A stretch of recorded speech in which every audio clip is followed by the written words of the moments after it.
नमस्कार दोस्तों, बहुत बहुत स्वागत है आप सभी का एक बार फिर से। जी हां दोस्तों, पूरे दिन की कई महत्वपूर्ण और बड़ी खबरें निकलकर सामने आ रही है। जानेंगे सभी खबरों को विस्तार से।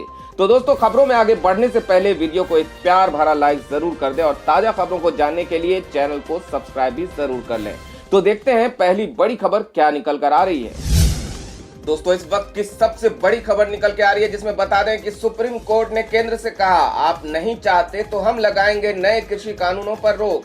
जी हां दोस्तों, आपको बता दें कि केंद्र सरकार की ओर से लगाए गए नए कृषि कानूनों और इनके विरोध में चल रहे किसान आंदोलन को लेकर दायर याचिकाओं पर आज सुप्रीम कोर्ट में सुनवाई हुई है। कानूनों को चुनौती देने वाली याचिका पर सुनवाई के दौरान चीफ जस्टिस बोबडे ने केंद्र से पूछा कि क्या आप नए कृषि कानूनों को फिलहाल लागू करने से रोक सकते हैं। चीफ जस्टिस ने कहा कि अगर आप ऐसा नहीं चाहते हैं तो अदालत इन नए कृषि कानूनों पर रोक लगाएगी। अदालत ने एक कमेटी बनाने की बात कही है जो नए कृषि कानूनों को लेकर रिपोर्ट देगी। अदालत मामले में मंगलवार को फिर सुनवाई करेगी। सुनवाई के दौरान चीफ जस्टिस बोबडे किसान आंदोलन को लेकर अब तक सरकार की तरफ से उठाए गए कदमों से नाखुश दिखे।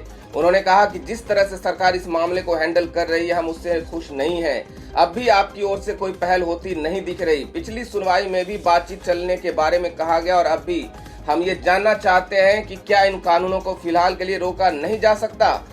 कृषि कानूनों को संवैधानिक वैधता को चुनौती देने वाली याचिकाओं पर सीजेआई ने कहा कि अगर केंद्र सरकार कृषि कानूनों को लागू करने पर रोक नहीं लगाना चाहती तो हम इन पर रोक लगाएंगे। हम एक्सपर्ट कमेटी बनाना चाहते हैं, तब तक सरकार इन कानूनों को रोके, वरना हम एक्शन लेंगे। इस पर केंद्र की ओर से पेश अटॉर्नी जनरल के वेणुगोपाल ने कहा कि सुप्रीम कोर्ट के पहले के ऐसे फैसले हैं जो कहते हैं कि कोर्ट कानून पर रोक नहीं लगा सकते। चीफ जस्टिस ने सुनवाई के दौरान सरकार की इस दलील पर भी नाराजगी जताई कि कानून तो पिछली सरकार भी लाना चाहती थी। उन्होंने कहा कि ये दलील मत दीजिए, आप बताइए कि कैसे इसका हल निकलेगा।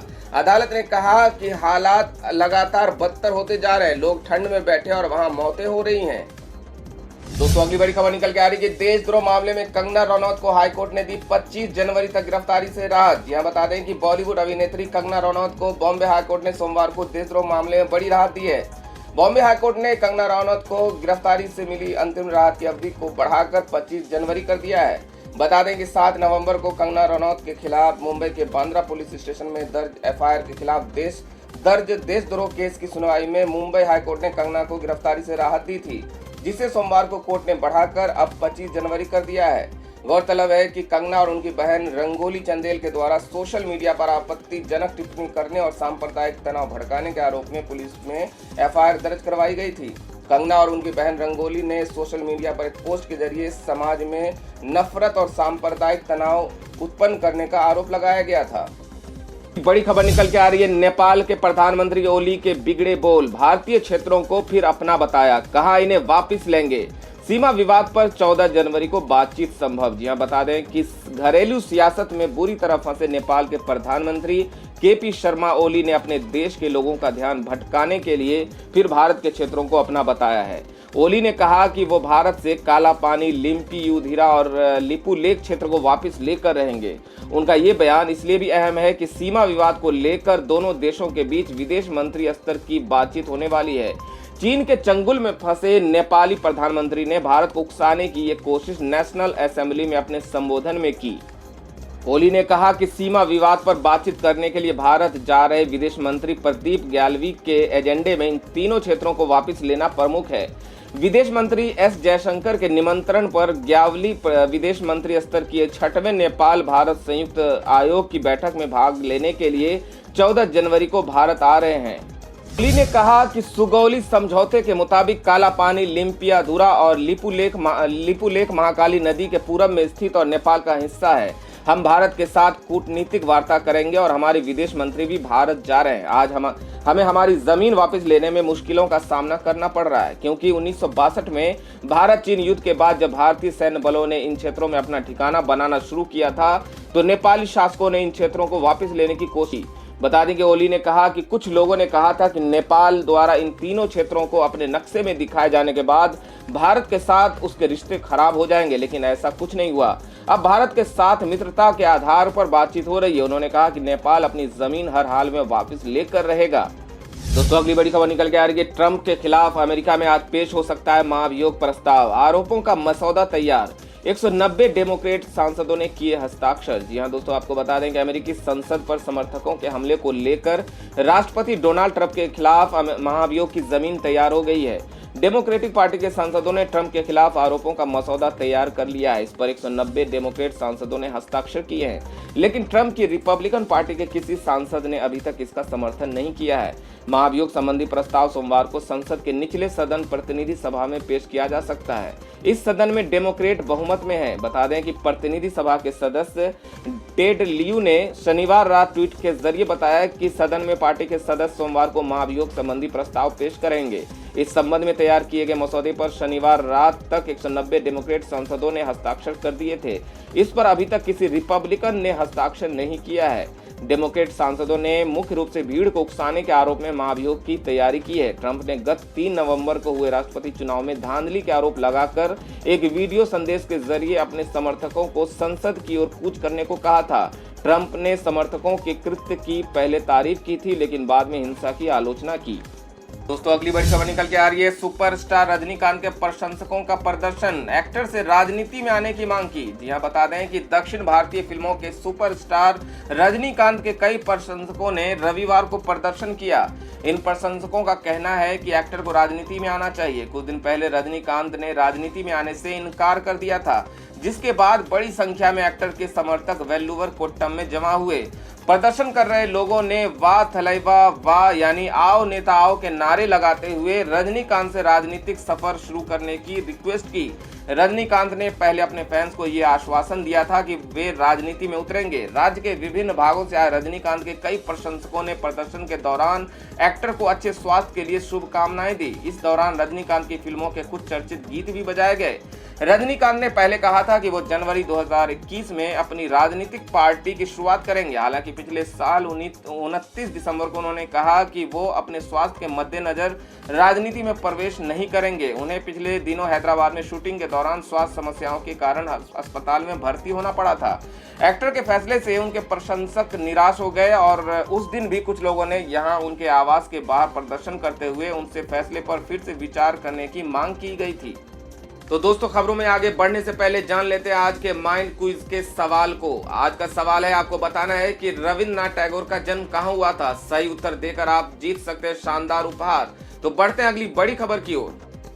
दोस्तों अगली बड़ी खबर महाराष्ट्र से है, जहां बता दें कि महाराष्ट्र सरकार का बड़ा फैसला। देवेंद्र फडणवीस, राज ठाकरे समेत कई नेताओं की सुरक्षा घटाई गई।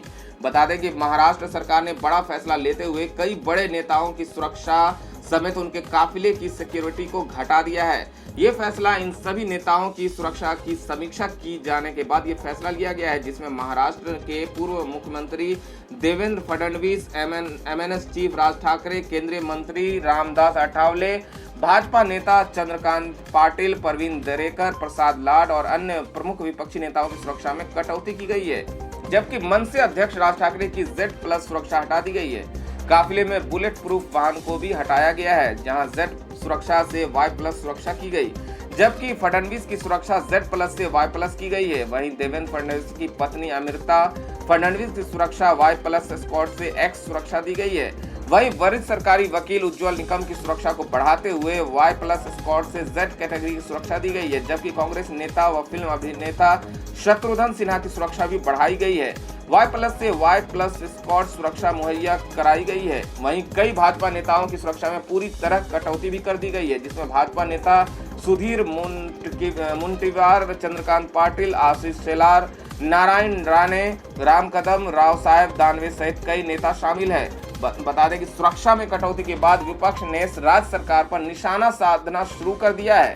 भाजपा विधायक राम कदम ने कहा कि ये राज्य सरकार का बदले की भावना से भाजपा नेताओं की सुरक्षा हटाने का काम कर रही है।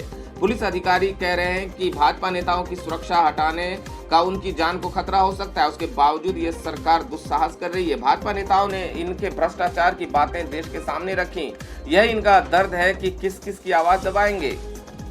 दोस्तों अगली बड़ी खबर उत्तर प्रदेश के कानपुर शहर से आ रही है। कानपुर में मिला पहला बर्ड फ्लू का सबसे खतरनाक केस। अगले आदेश तक बंद हुआ जूलॉजिकल पार्क। जी हाँ, बता दें कि कोरोना वायरस महामारी के बीच देश भर में बर्ड फ्लू को लेकर डर का माहौल बना हुआ है।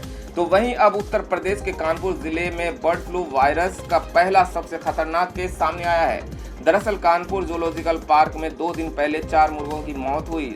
जू प्रशासन ने मुर्गों को पोस्टमार्टम के लिए भोपाल रिसर्च सेंटर भेजा था। रिपोर्ट में H5 स्ट्रेन यानी बर्ड फ्लू का सबसे खतरनाक वायरस होने की पुष्टि हुई है। पुष्टि होने के बाद जू प्रशासन के साथ ही साथ स्वास्थ्य विभाग में हड़कंप मच गया। तो वहीं कानपुर प्रशासन ने जू को अगले आदेश तक बंद करके हाई अलर्ट घोषित कर दिया है।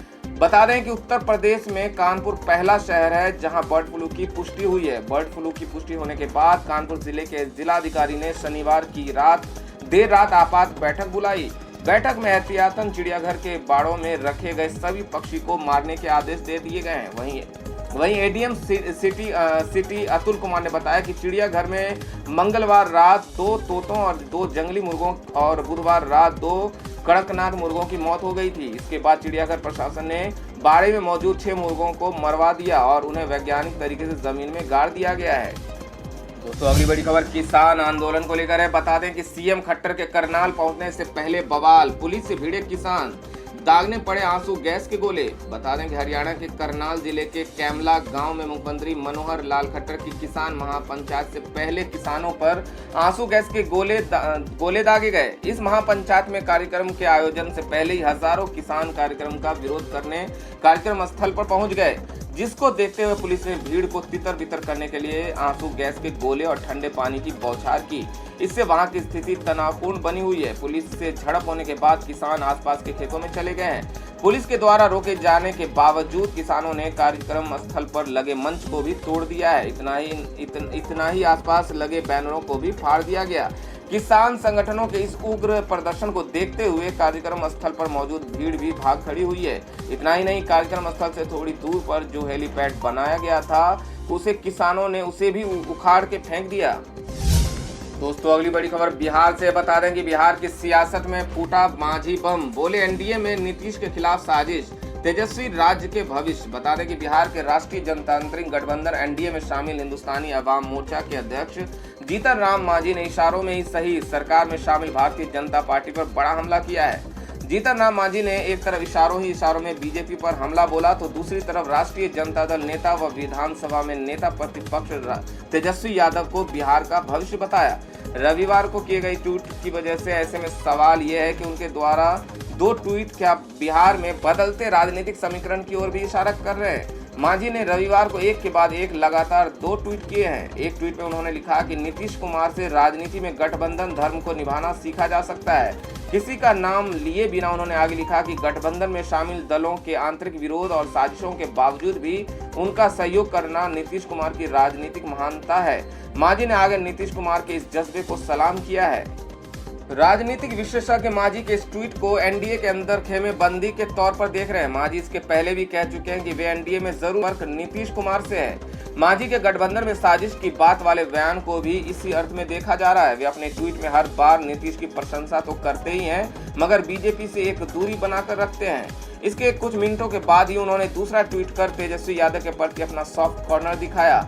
मांझी ने तेजस्वी को बिहार का भविष्य तो बताया ही, यहाँ तक कह गए कि सही वक्त पर सब कुछ हो जाएगा। उन्होंने ट्वीट में कहा कि जब आप अपने दल के राजनीतिक कार्यक्रम के खरमास के बाद आरंभ कर रहे हैं तो मंत्रिपरिषद के विस्तार पर इतने क्यों उतावले हो रहे हैं। सही वक्त पर सब कुछ हो जाएगा, बस आप पॉजिटिव राजनीति कीजिए। दोस्तों अगली बड़ी खबर निकल के आ रही है कि डोनाल्ड ट्रंप का ट्विटर अकाउंट हुआ बंद तो ट्विटर के सीईओ पर भड़की कंगना रनौत, बोली इस्लामी देशों और चीनी प्रोपेगेंडा ने आपको खरीद लिया। बता दें कि हम अमेरिका में हाल ही में ट्रंप समर्थकों ने वाशिंगटन स्थित कैपिटल यानी अमेरिका के संसद भवन में घुसकर उत्पात मचाया और लोकतांत्रिक तरीके से चुनी गई जो बाइडेन की सरकार को चुनौती दी। इसी संदर्भ में शुक्रवार को ने डोनाल्ड ट्रंप के ट्वीट से हिंसा भड़कने की संभावनाओं के चलते उनके ट्विटर अकाउंट को अस्थायी रूप से निलंबित कर दिया। उनके ट्विटर अकाउंट को अस्थायी तौर पर बंद किए जाने को लेकर कई रिपब्लिकन नेताओं सहित आम लोगों ने विरोध जताया है और इसे अभिव्यक्ति की आजादी पर हमला बताया है। बॉलीवुड अभिनेत्री कंगना रनौत ने भी ट्विटर के सीईओ जैक डोर्सी पर निशाना साधा है। कंगना ने जैक डोर्सी के पुराने ट्वीट को रीट्वीट करते हुए कहा कि वो उपदेश देना बंद करे। जैक डोर्सी का वो ट्वीट 5 अक्टूबर 2015 का था, जिसमें उन्होंने लिखा था कि ट्विटर अभिव्यक्ति की स्वतंत्रता के लिए है, हम सत्ता से सत्य कहने के लिए खड़े होते हैं। कंगना ने उनके इसी ट्वीट को रीट्वीट करते हुए लिखा कि नहीं, आपको इस्लामी राष्ट्रों और चीनी प्रोपेगेंडा ने पूरी तरह से खरीद लिया है। आप सिर्फ अपने फायदे के लिए खड़े होते हैं।